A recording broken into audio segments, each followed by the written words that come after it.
हम पढ़ रहे हैं हैज हैव का use. I have a pen, मेरे पास एक पेन है।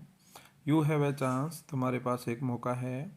रवि हैज़ 2 ब्रदर्स, रवि के 2 भाई हैं। NIEL हैज़ 15 सेंटर्स, NIEL के 15 केंद्र हैं। They had all the books, उनके पास सभी पुस्तकें थी। We will have a lot of free time during holidays, हमारे पास छुट्टियों के दौरान बहुत खाली समय होगा। The school had a small ground last year, पिछले वर्ष विद्यालय के पास छोटा मैदान था। तो इस प्रकार हम देखते हैं। सबसे पहले हम सब्जेक्ट लिखते हैं I, you, Ravi, NIEL, they, we, the school. उसके जस्ट बाद हमें लिखना है has, have, had, will have. इसका अर्थ होता है किसके पास क्या है। फिर लिखना है वस्तु का नाम, क्या है, पेन, चांस, इस तरह से। अब हम पढ़ते हैं negative sentences. I don't have a pen, मेरे पास पेन नहीं है। You don't have a chance, तुम्हारे पास मौका नहीं है। Ravi does not have 2 brothers, Ravi के 2 भाई नहीं हैं। NIEL does not have 14 centres, NIEL के 14 केंद्र नहीं हैं। They didn't have all the books, उनके पास सभी पुस्तकें नहीं थी। We will not have a lot of free time during holidays, हमारे पास छुट्टियों के दौरान बहुत खाली समय नहीं होगा। The school has a big ground this year, इस वर्ष विद्यालय के पास बड़ा मैदान है।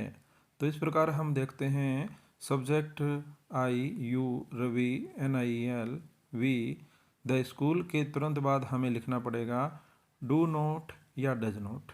अगर एक वचन सब्जेक्ट है तो डज नॉट, बहुवचन है तो डू नॉट। उसके बाद हमें लिखना है हैव, हैज का प्रयोग नहीं करेंगे। अब हम पढ़ते हैं इंटेरोगेटिव सेंटेंसेस। प्रश्नवाचक वाक्य है do I have a pen, क्या मेरे पास एक पेन है। Do you have a chance, क्या तुम्हारे पास मौका है। डज रवि हैव 2 ब्रदर्स, क्या रवि के 2 भाई हैं। डज NIEL हैव 15 सेंटर्स, क्या NIEL के 15 केंद्र हैं। Won't we have a lot of free time during holidays, क्या हमारे पास छुट्टियों के दौरान बहुत खाली समय नहीं होगा। By next year the school will have another play ground, अगले वर्ष तक विद्यालय के पास एक और खेल का मैदान होगा।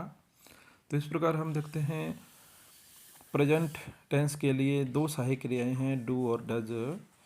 एक वचन संज्ञा ही, सी, इट के लिए हमें डज का प्रयोग करना है।